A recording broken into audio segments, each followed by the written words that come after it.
Hello तो welcome to ISM channel. बात करने वाले हम लोग यहाँ पे दो स्टॉक के बारे में। पहला यहाँ पे रिलायंस इंडस्ट्रीज़ और दूसरा है आपका बजाज फाइनेंस।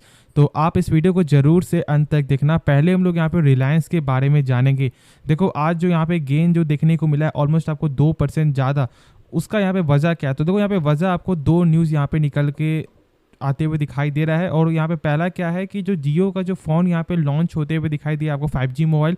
और उसके बाद यहाँ पे जो है जानते हो शायद आप लोग यहाँ पे मालूम है कि नहीं कि आपको रिलायंस पार्टनरशिप की है आपको बीपी के साथ, यानी कि ब्रिटिश पेट्रोलियम के साथ। और जो यही एक मेन कारण है कि आज स्टॉक में एक शानदार गेन देखने को मिला है। अब देखो यहाँ पे जो पार्टनरशिप हुआ है ना, उसका यहाँ पे काम क्या जानते हो? यहाँ पे दोनों मिलकर आपको यहाँ पे नेचुरल गैस का जो पाइपलाइन यहाँ पे आपको गेन करते हुए दिखाई देगी, यानी कि पाइपलाइन यहाँ पे आपको बिछाएगी।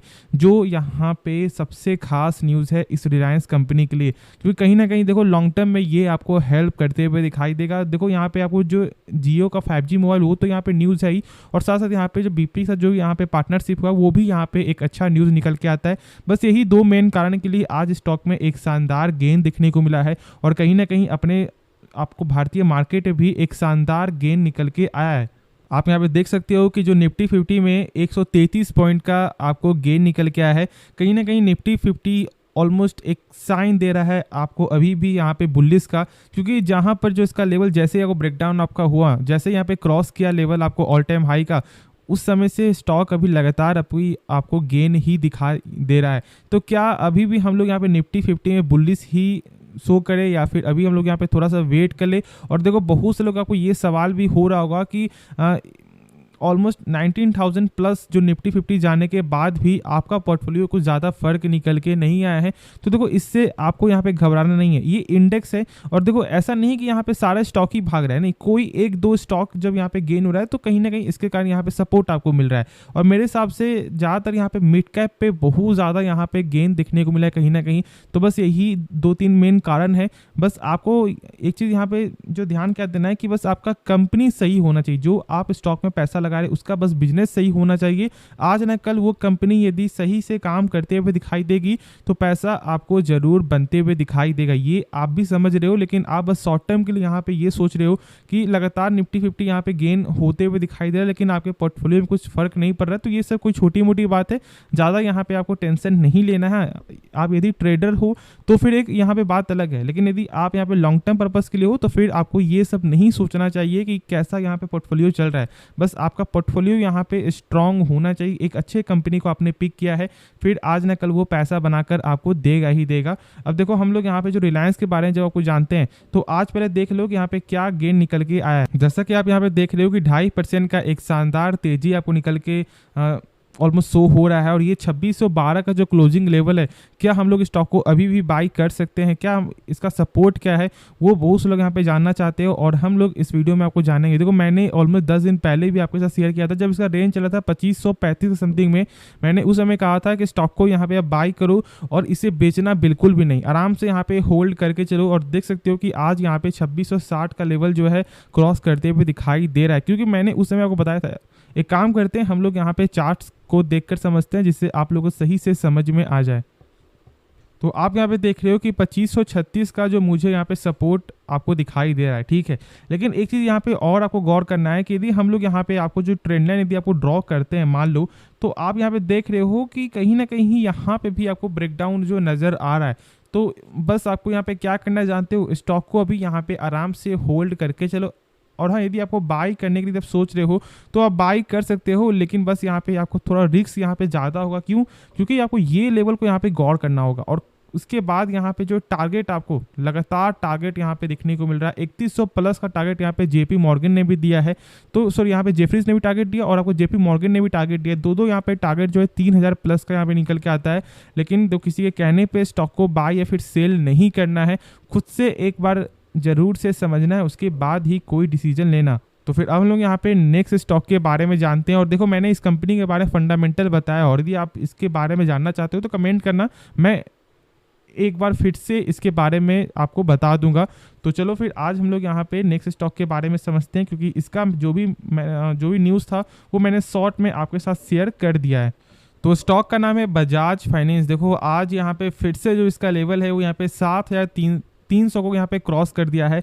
और मैंने तो इसके बारे में आपको 5800 से मैंने सजेस्ट किया था कि स्टॉक को बाय करो, क्योंकि 5800 का मुझे एक सबसे तगड़ा सपोर्ट यहाँ पे देखने को मिल रहा था, निकल के आ रहा था, जो मैंने आपके साथ शेयर भी किया था। और बहुत से लोग यहाँ पे पैसा बना भी रहे होंगे। लेकिन देखो क्या ये सच में ये कंपनी सही है या फिर खराब है, वो अभी बहुत से लोग यहाँ पे सोचते हैं। देखो मैंने आपके साथ शेयर किया है कि बजाज फाइनेंस अपने बैड लोन को बहुत ज़्यादा यहाँ पे कंट्रोल करते हुए ये दिखाई दे रहा है। अब ये बैड लोन क्या होता है, जिसे हम लोग बोलते हैं NPA, यानी कि नॉन परफॉर्मिंग एसेट। क्योंकि देखो ये एक ऐसा एसेट है जो जितना कम होगा उतना ही आपके लिए अच्छा होगा।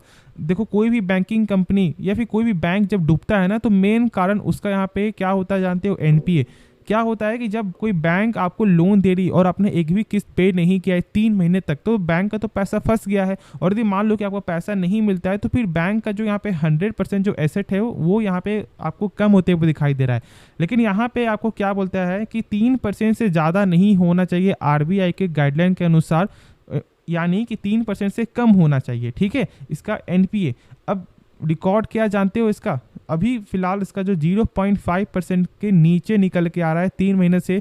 और शायद आप लोगों को एक बैंक का नाम शायद यहाँ पे याद होगा, HDFC बैंक, जो इतना खास क्यों जानते हो, क्योंकि उसका रिकॉर्ड क्या है कि 10 सालों में वो एक बार भी आपको 0.5% के ऊपर नहीं जाते हुए दिखाई दिया है उसका बैड लोन। और अभी भी वो 0.33, 0.34 और आपका 0.27 ऐसे उसका नंबर शो होता है। और अब वही रास्ता में बजाज फाइनेंस भी चलते हुए दिखाई दे रहा है।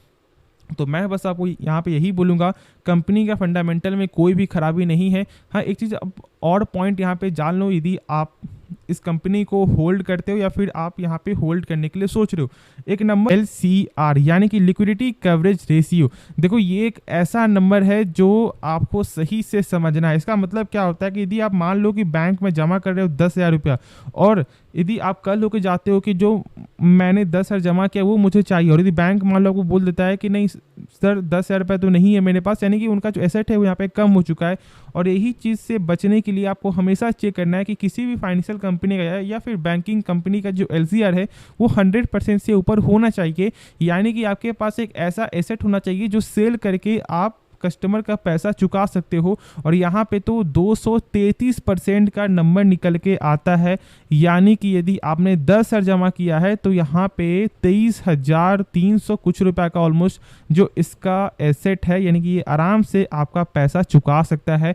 और ये यहाँ पे आपको एक गजब का नंबर कंपनी शो करती है। उसके बाद यदि हम लोग यहाँ पे जाने CAR यानी कि कैपिटल एडुकेसी रेशियो, जैसे कि मान लो मैंने बताया था कि बैड लोन 3% से कम होना चाहिए, लेकिन यदि मान लो 3% से ज़्यादा हो जाता है तो क्या आपके पास बैकअप में उतना मनी है, तो यहाँ पे गाइडलाइन के अनुसार 9% से ज़्यादा होना चाहिए। और यहाँ पे क्या निकल के आता है मालूम है आपको, ऑलमोस्ट 25% का CAR है, यानी कि बैकअप मनी है। तो इनके पास कैश की कोई भी कमी नहीं है। और मैं इसलिए बोलता हूँ कि आपको इन्वेस्ट करने से पहले ज़रूर से कंपनी के बारे में जानना चाहिए। बहुत से लोग क्या बोलते हैं कि इसका P हमेशा हाई निकल के आता है। भाई एक अच्छे कंपनी का जो P है ना वो हमेशा आपको हाई देखने को मिलेगा। और जब ऐसा सोचते हो कि जब इसका P आपको 20 का है तो ही हम लोग स्टॉक को बाय करेंगे, तो फिर आप कभी बाय नहीं कर पाओगे, क्योंकि ये अपना जो यहाँ पे लेवल है उसे हमेशा आपको मेंटेन करते हुए दिखाई देगा। और आप इसे गौर कर रहे होगे 5,000 से 4,000 से, लेकिन आज यहाँ पे देखते देखते ये 7,000 या फिर आपको 8,000 भी यहाँ पे टच कर चुका है। तो इसलिए आपको P नहीं देखना है, आपको कंपनी का बिजनेस चेक करना है। आज यहाँ पे आपको 4 डिजिट है, कल ऐसा हो सकता है कि यहाँ पे 5 डिजिट में भी ये ट्रेड करते हुए दिखाई दे जाए। तो बस ये चीज़ को आपको समझना है कि कंपनी कैसी है, उसके बाद खुद ही आप यहाँ पे समझदार हो। और अभी क्या करना चाहिए, तो अभी आप यहाँ पे निश्चिंत होकर होल्ड करके चलो आराम से। जो इसका लेवल है वो यहाँ पे टेक्निकल के हिसाब से फिर से 7,800 से लेकर 8,000 टच करने का ये क्षमता अभी आपको रख सकता है। तो होप ये वीडियो पसंद आया होगा और आपको इस वीडियो में कुछ भी सीखने को मिला। आप इस चैनल को सब्सक्राइब कर सकते हो और साथ साथ आप इस वीडियो को भी लाइक करना। तो मिलते हैं नेक्स्ट वीडियो में, तो तब तक के लिए धन्यवाद। और हाँ, यदि आपने अभी तक डीमैट अकाउंट ओपन नहीं किया है तो मैंने लिंक दे दिया डिस्क्रिप्शन में, आप जरूर से डीमैट अकाउंट ओपन करवा सकते हो।